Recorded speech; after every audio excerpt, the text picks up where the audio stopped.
Hello, everyone. My name is Ken, and I am the host of the Ikwanas Tahab, or the Brethren of Golden English.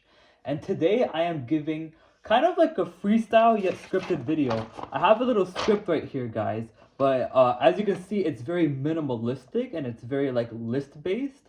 So I can kind of like freestyle a little bit off of it. So it's a little challenge video I'm doing to read upon and reflect upon a certain scripture that we read on a TikTok live recently, and this was the Yoga Sutras. So one thing I've always preached about the Yoga Sutras, one thing I've always preached about the Yoga Sutras before even reading it was that it had a concept in it that I'd heard about called the eight limbs of yoga. And when I got deep into the Yoga Sutras around, I want to say like 2 3 days ago, we discovered the basis of connecting with these eight limbs of yoga. Now, what I wanted to do for all of my fellow fans and for fellow observers of the channel who didn't really, I guess, like compute too well with like the ancient flowery language of the passage, uh, and would like to know a systematic, practical application of the Yoga Sutras principles, this will be a high magic ceremonial magician's kind of guide towards using the eight limbs of yoga. So, what are the eight limbs of yoga? First is yama, which is ethics, niyama, which is observances, asana, postures, pranayama, breathing, pratyahara, sensory withdrawal, dharana, concentration, dhyana, meditation, and samadhi, which is union or bliss. So, in today's video, I'll be explaining how you can approach these eight limbs from a ceremonial magic view. Sounds cool? All right, let's get started. So, what is the first step of incorporating the eight limbs of yoga in a ceremonial magic sense? First, you must implement a sacramental practice or ritual, a ritual that aligns you with your true self or with your light body or with your ultimate goal in life. Now, this could be the lesser banishment ritual of the pentagram. This could be saying a prayer. This could be anything, right? All right. Now, in this specific video, I have picked a previous topic on this channel that I will be expounding upon and using as a model for the baseline function of these eight limbs of yoga. And this is the Islamic prayer ritual and the middle pillar ritual.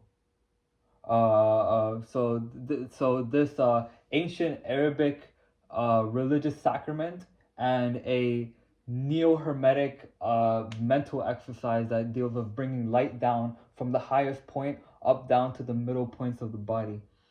So I'm going to be explaining how how these two specific sacramental practices, one the Islamic prayer and two the middle pillar exercise in the Golden Dawn, can be fit within a eight limb system and be basically understood that if I'm following these eight limbs properly, I can maintain a proper yogic practice within this length. So first we have the ethics section, right? Or yamas. So what are my yamas in the process of doing the Islamic prayer or the middle pillar afterwards?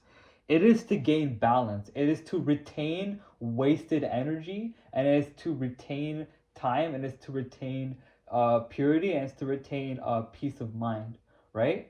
So that is the ethics of what's it called, the path that I'm going on, right? That's the ethics, and that can be bended to your will too.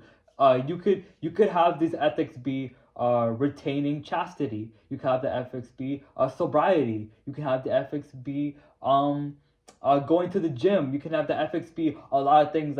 Like this is not limited to this specific example. This is just my thing that I'm using, right? Got it? Great.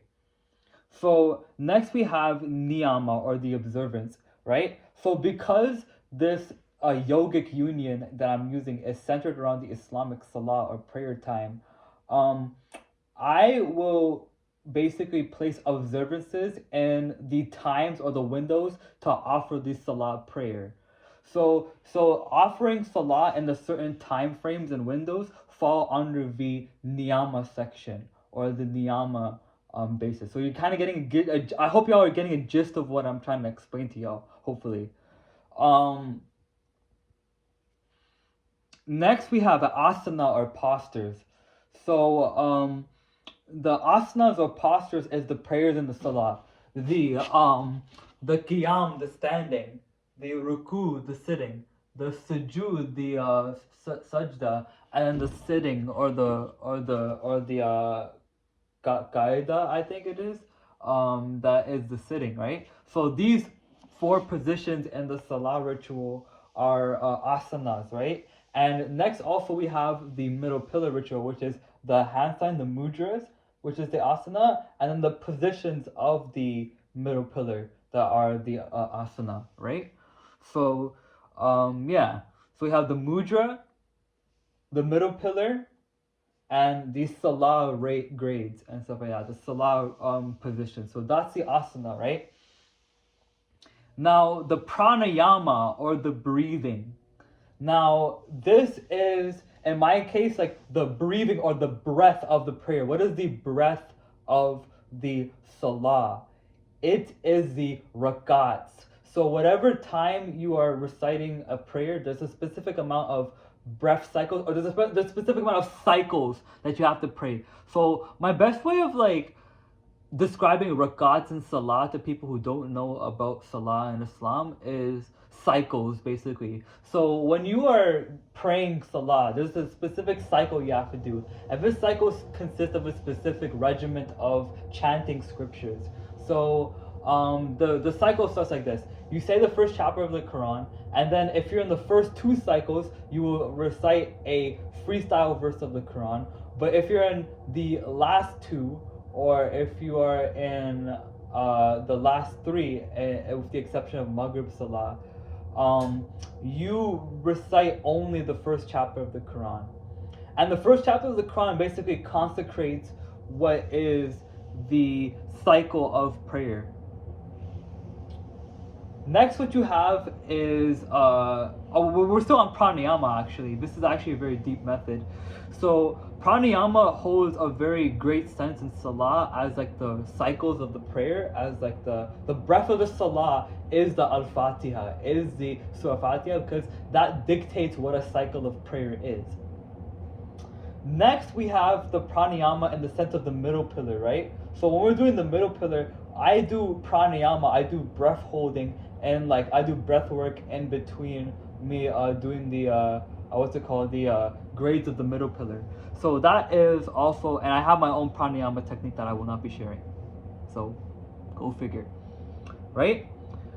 So next we have pratyahara, which is sensory deprivation.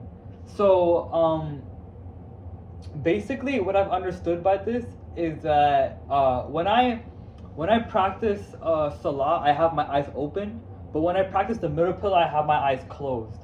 So the contrast between these two is that pratyahara is more fulfilled in the both aspects of the salah and in the middle pillar.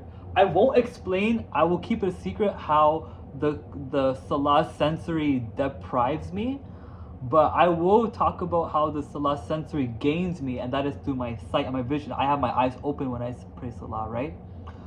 But when I'm doing the middle pillar, I have my eyes closed. So that is the pratyahara, that's the sensory withdrawal, because closing your eyes and like sitting in darkness is a form of sensory deprivation, right? Next we have dharana, or concentration. Now what I like to do is I like to focus on an image, right? I like to focus on an image, or I like to focus on a point of meditation. Dharana is basically my focus point of like the meditation. I like to focus a very pleasing and beautiful image. I'll just say that much. It's a very scorchingly beautiful image. How about that? Right? Close enough, right? Now in dhyana or meditation, it's kind of like a continuation of dharana, and where dhyana is connecting the image to the sphere. So when I'm in salah, when I'm praying, right, I have a specific like focus point in mind, right? And connecting every single position to each focus point is key. Now, when I'm doing the middle pillar, this is the same flavor, right? When I'm connecting to each and every single sphere of the tree of life's middle pillar on the middle pillar ritual, I am connecting my desired image or my visualization to every single sphere that I'm hitting on the points of the middle pillar. Now, knock on wood, if I have all of this in a good order, I achieve samadhi. And what I said for samadhi is expel and receive.